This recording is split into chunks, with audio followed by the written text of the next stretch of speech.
dance DJ.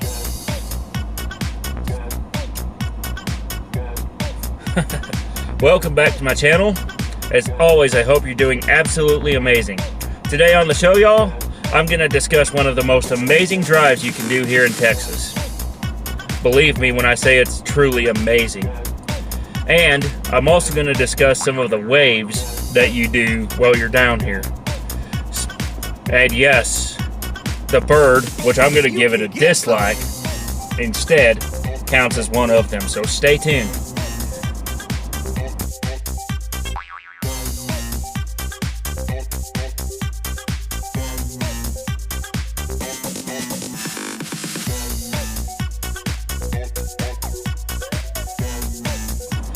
So, let's discuss the waves of Texas, and then I'll go on to discussing one of the most amazing drives you can ever do in your lifetime.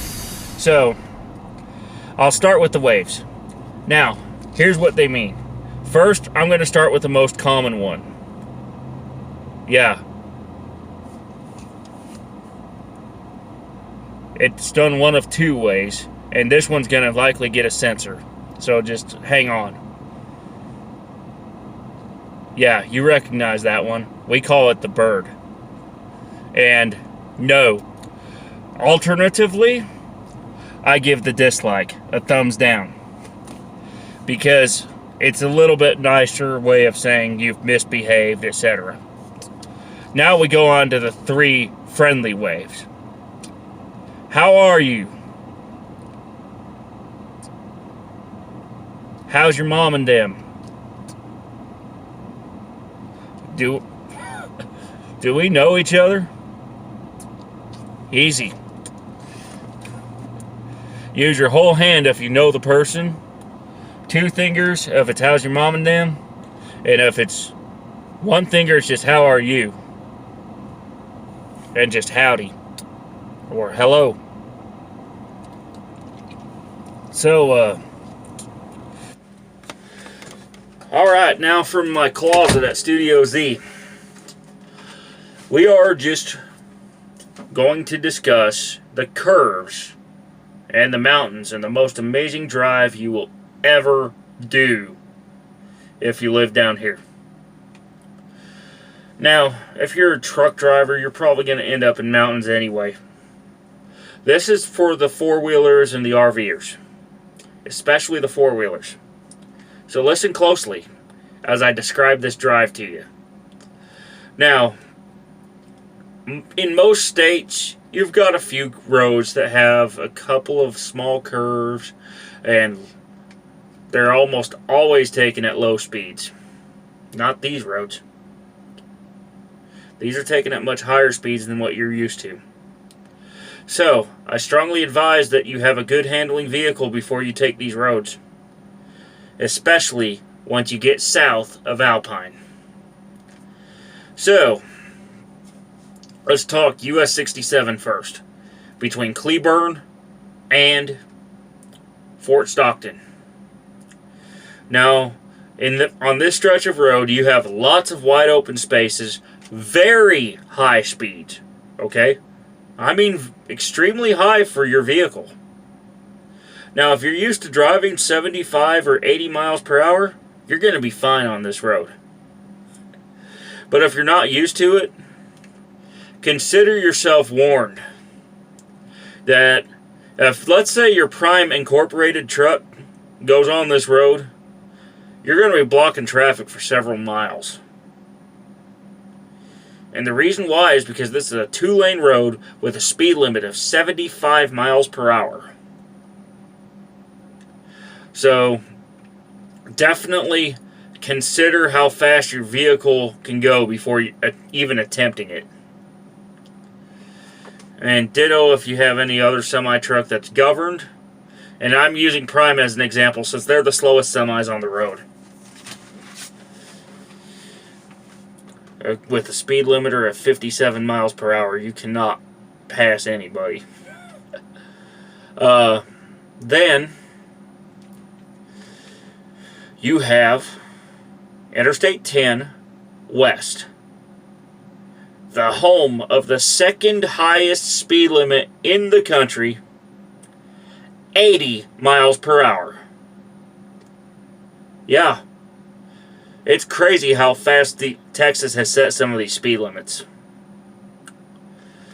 I mean, at 80 miles an hour, there's a lot of vehicles that are at the brink of control. And at those speeds, you really need to be paying attention, because your exit's going to come up on you quick when you're following the path of US 67. Once you get off the exit for US 67 south towards Alpine, then your 75 mile per hour speed limit resumes, and even that is insanely quick for a lot of vehicles on the road. It's almost too fast for some vehicles to handle, and it's definitely too fast for certain kinds of semi-tires. Now, if you're just cruising along this road in your four-wheeled vehicle, you will have a lot of fun. But if you're in one of those slow lumbering big trucks, you're not going to have so much fun, because you're going to be irritating the drivers behind you, and you're going to be just hoping that there's a wide open stretch where they all can pass you. I'd highly recommend that to take advantage of the right lane if you're going to be taking this road when you're climbing. And definitely watch yourself. Now, most of the big corporate trucks tend to stop at Alpine. They don't like to continue any further, because once there's practically nothing past there. Oftentimes, they'll continue down 67 to Presidio. And that's where the road's going to end for them, unless they're going into Mexico. However, for you four-wheelers, and for those with ungoverned trucks, you already know you don't follow that path. Instead, what you do is you take a left onto Texas 118 at Alpine. And once you get south of Alpine on 118, that's where the real fun begins. If you're in your personal vehicle, you've got curves that are posted for between 30 and 45 miles an hour as you ascend out of Alpine. Or if you're coming back, as you descend into it. Once you're south of Alpine and past the curves, and then you get past the border checkpoint, you have stunning desert scenery. You have Christmas Mountains, the Davis Mountains, and a couple of other ranges right in your path. This road is not advised for inexperienced drivers or for those with governed trucks. Simply put, if your truck's slow, or if you don't have experience, then you need to study the road before you go on it. And you really need to take advantage of any passing lane that is offered to you. In other words, if a right lane forms, you need to stay to the right, because someone's going to blow your doors off if you're going too slow. Then, once you're on the two-lane stretch and able to go 75 miles per hour, yeah, you heard that right, 75 miles per hour, you will have a blast. Especially if you have either a full-size pickup truck, preferably one with a powerful engine like a Tundra or an F-Series, or a Chevy with a Duramax. And once you're south of Alpine and you have one of those vehicles, then you'll have the absolute most fun of your lifetime. And if you have a sports car, you too are going to have a blast because there's plenty of curves on this road. Your powerful engine, your drivetrain, and your steering and suspension systems will be pushed to the limit. And even more so when you take that right turn onto FM 170.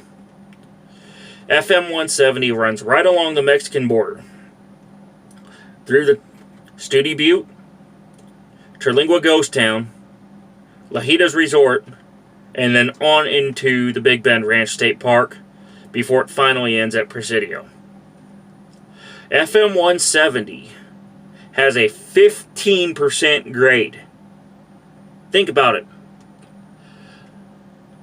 15 feet of ascension per 100 feet of road.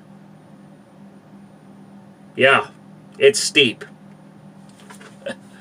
So, if you have a small car with a weak engine, consider using a lower gear. And if you have a larger vehicle like my Tundra or one of the sports cars, or if you just have something with more power, you'll be able to take that hill just fine. Provided that you've maintained your cooling system and you've done everything you're supposed to before a trip like this. So, you're just going to have an insane amount of fun as you go between Presidio and Terlingua. There's a reason why Terlingua has a racing team, by the way. If you go through Terlingua's history, Carroll Shelby, yeah, you know him for the Shelby Cobras and some of the other sports cars that are out there. He helped bring in tourism to Terlingua. In addition to doing some of his own world-famous chili. So, until next time, let's make your next trip your best trip. Let's give a little courtesy when we're out on the road. And let's make sure we're having some fun when we're driving. Stop the aggression. Stop the hatred. Let's focus on driving and using it as a calming tool. Find an awesome road near you. Go drive through the country. Hit a 2-lane every now and then. And get yourself out of the gridlock. Bye for now.